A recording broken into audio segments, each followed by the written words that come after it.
Hi everyone. So this is the second session I'm doing in relation to the subject of law of obligations 1. So in the first session I described the constituent elements of a contract, and then I went on to describe the elements of offer and acceptance.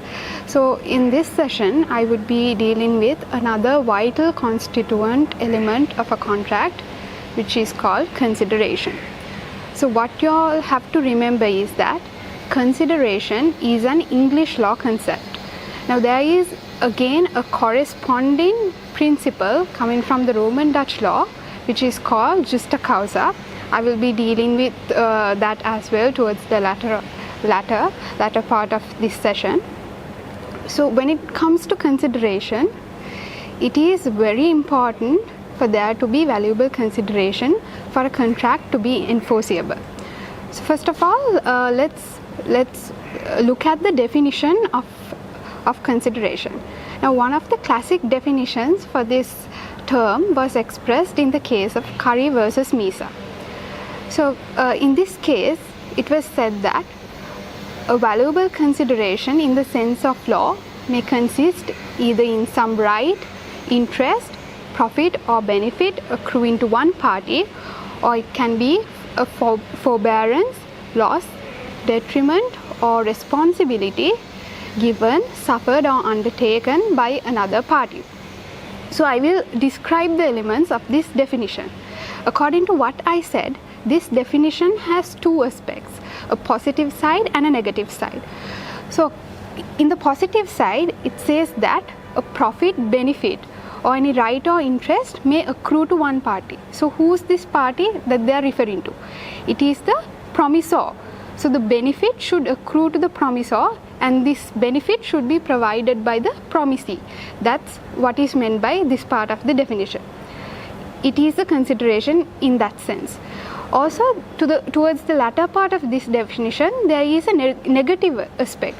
It can be a detriment suffered by the promisee, or it can be a loss suffered by the promisee. Things like this would also amount to valuable consideration.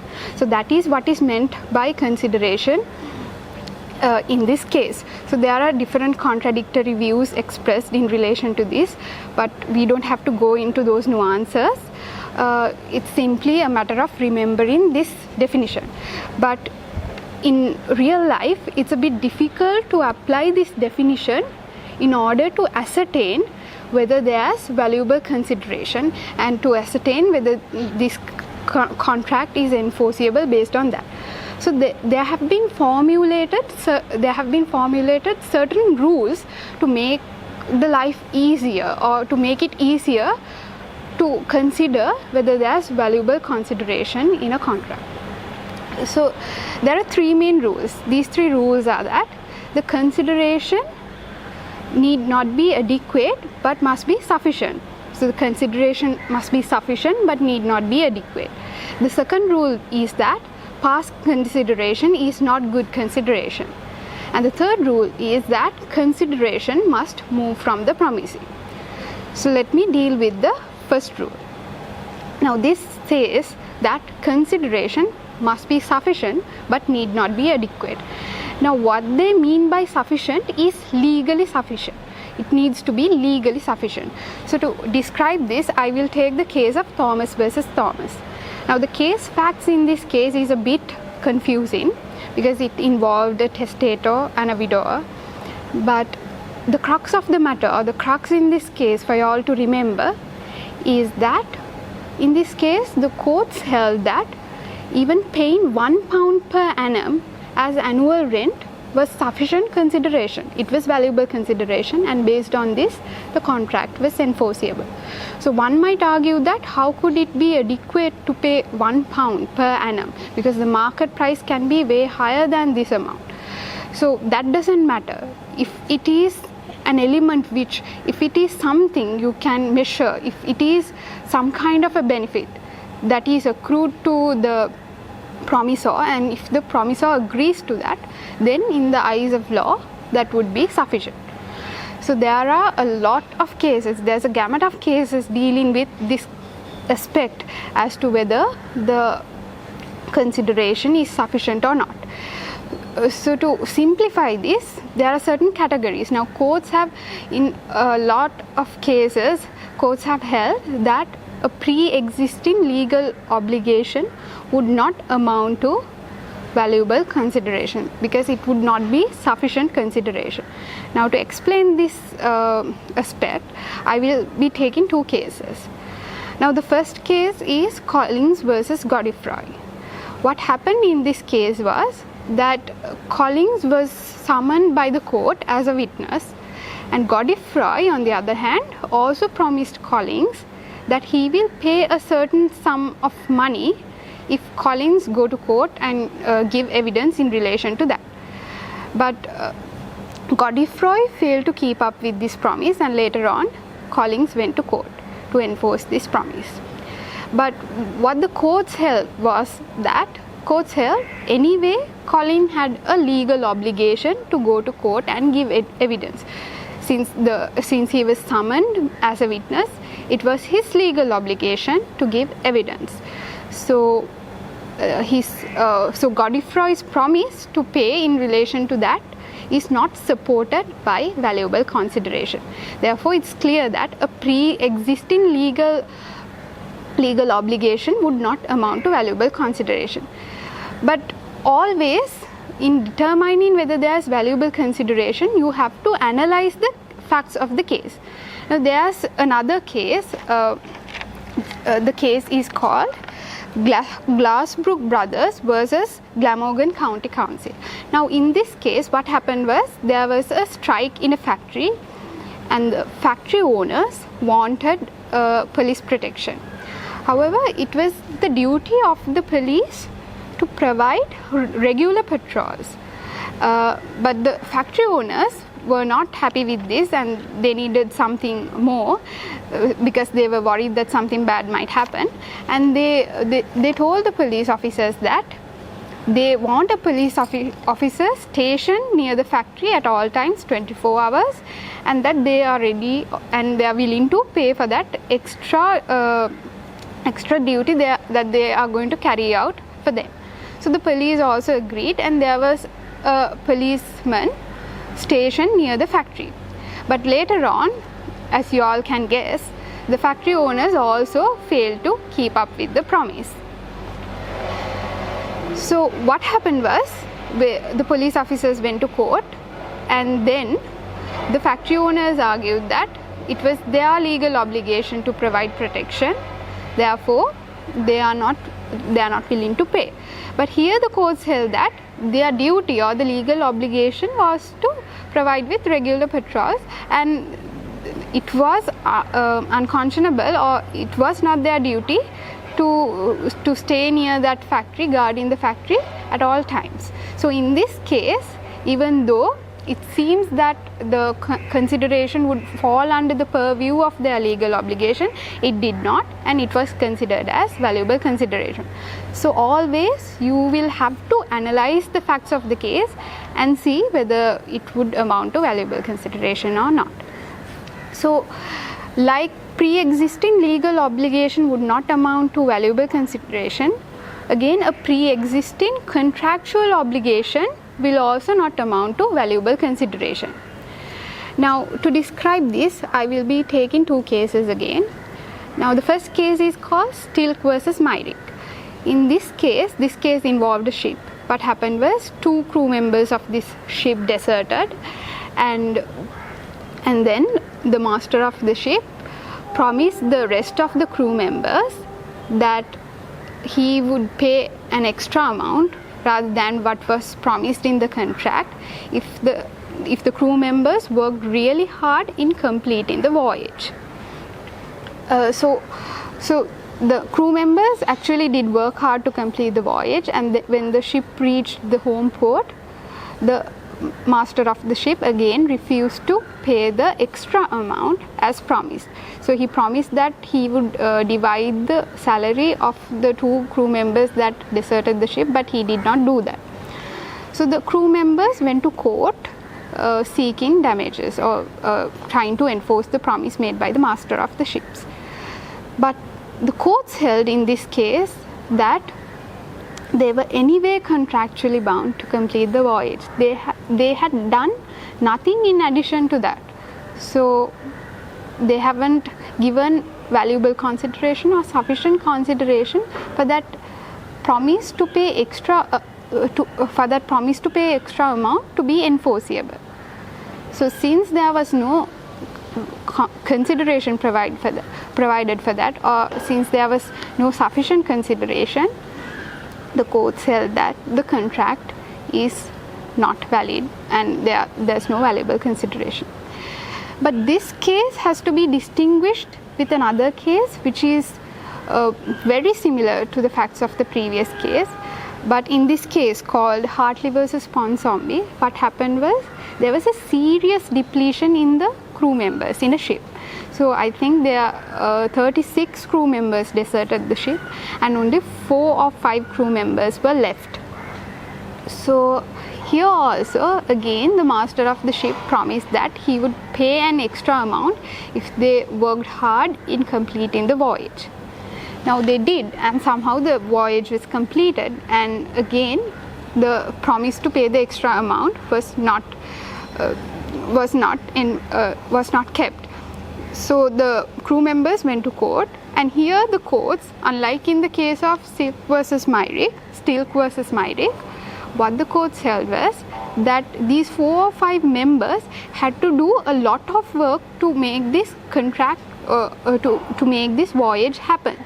Because of that, it was not their contractual obligation. They did so much of things outside their contractual obligation, and therefore the master of the ship was bound by that promise to pay the extra amount, because it was impossible for 4 or 5 crew members to make this voyage happen. So in that sense they have done something more than what was expected from the contract. So these are instances where the courts consider there is sufficient consideration and or not. So you do not have to go in to check whether it's adequate. There needs to be sufficient consideration, and you have to understand that things like natural affection, moral obligations would not amount to valid consideration because it is not sufficient consideration.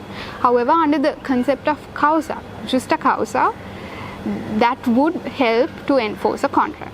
So the second rule in relation to the concept of consideration is that consideration can be executed or executory, but it cannot be past consideration. So what is executed consideration? Now if consideration moves from the promisee at the time of making the contract, then it is called executed consideration. Executory consideration is the consideration which moves from the promisee subsequent to the making of the contract. So these two types of consideration, which is executed consideration and executory consideration, is valuable consideration, and that is accepted by law. But what is not good consideration is past consideration. So what is past consideration?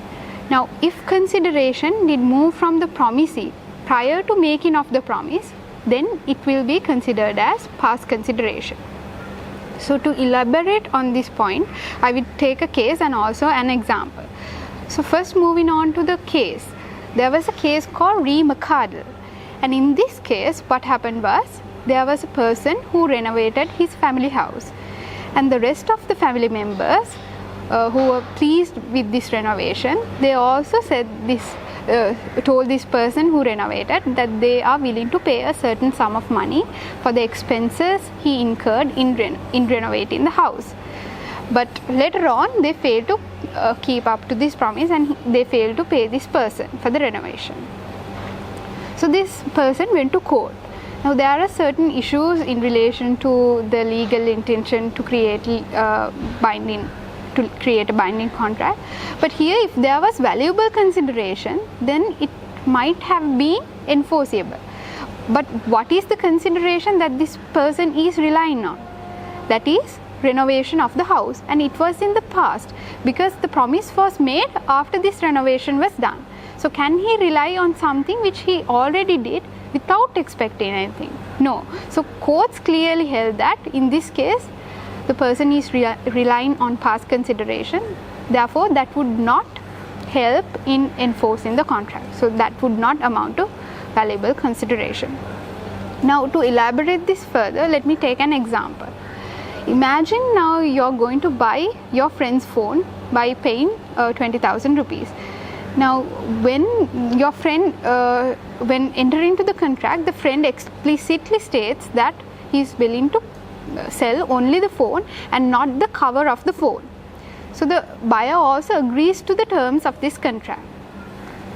But later on, after this, after he pays and obtains the phone, he realizes that it is difficult to find a good cover, and the cover which was there previously makes the phone look good. So he goes back to the friend and he demands that the friend should give the cover because he already paid 20,000 and the phone without the cover doesn't look good, and he has to hand over the cover as well. But can he do that? No. Why? Because the contract was made to sell the phone, only the phone, for 20,000 rupees. And if he is going to alter that promise or add certain terms later on, then it has to be supported with new consideration, and there has to be valuable consideration in relation to this new promise as well. So you can't rely on something in the past. So that is in relation to the second rule. I hope it's clear. Moving on to the third rule. Now the third rule states that the consideration must move from the promisee. This rule is a bit straightforward. It's actually a straightforward rule. This means that always it is the promisee that has to make sure that there is a benefit or a profit accruing to the promisor. If we are considering a detriment or a loss, then it is the promisee who has to suffer. Now the promisee is the acceptor. He is the one who has to bear the loss or detriment. However, there is no requirement when we are considering about the profit or the benefit. There is no requirement that this benefit should move to the promisor per se. So the promisor can, instruct the promisee to pay that certain amount of money to a third person. That is accepted. But the rule is that always the consideration must move from the promisee. So if these three conditions, if I repeat these three conditions, that is consideration must be sufficient but need not be adequate. Consideration can be executed or executory but can't be past consideration. And the third rule, that the consideration must move from the promisee. If all these three conditions are met, then there would be valuable consideration. So to ascertain whether there is valuable consideration, always it's easier for us to apply these three rules or conditions and come to a conclusion rather than going to the meaning of the definition found in Curry versus Meeson. So next, you have to remember that this concept of consideration is a bit different from the concept of justa causa. Now this concept of justa causa is really flexible and much more wider and broader than the concept of consideration, because under the concept of consideration, the moral obligation or natural love and affection is not included, but this would be sufficient under the concept of causa. Now in the case, there is a case called Jayavikrama versus Amarasuriya. In this case, the court held that even a purely moral obligation suffice to constitute causa.